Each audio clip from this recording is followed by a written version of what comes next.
Igsoon ayaw na sige pagpangita pa og lugar na safety alang sa imong kinabuhi. Tungod kay bisag asa ka paingon kung ang Ginoo kauban nimo, safety ka gayod sa kanunay.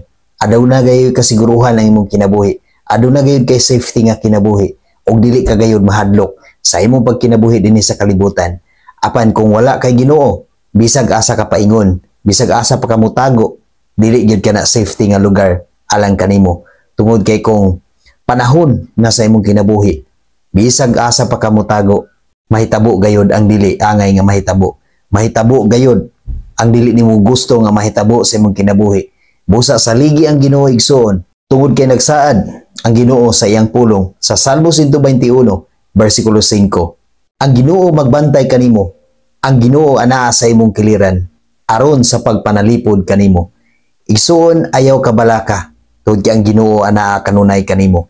Anaa kanunay sa atong kiliran, nagbantay, nagatiman ug nagamping ang Ginoo kanato sa kanunay. Nanalipod ang Ginoo kanunay sa atong kinabuhi.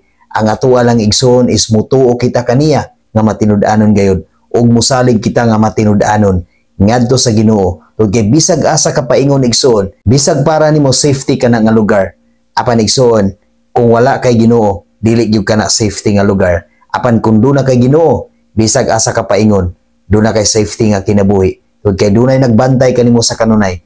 Ang pulong sa Ginoo nag-ingon nga anaa siya kanunay sa atong kiliran. Kung anaa kay pagsalig sa Ginoo, naa kanunay ang Ginoo sa imong kiliran. Duna kay safety nga kinabuhi sa kanunay. Kung dumi sa kanunay igsoon, nga siya magbantay kanimo og siya manalipod kanunay kanimo. Maong ayaw na pangita og lain nga manalipod kanimo. Ayaw na pangita og lain nga taguanan og sandiganan sa imong kinabuhi. Tungod kay diha lamang sa Ginoo nimo na makaplagan igsoon og wala nay lain pa. God bless sa tanan.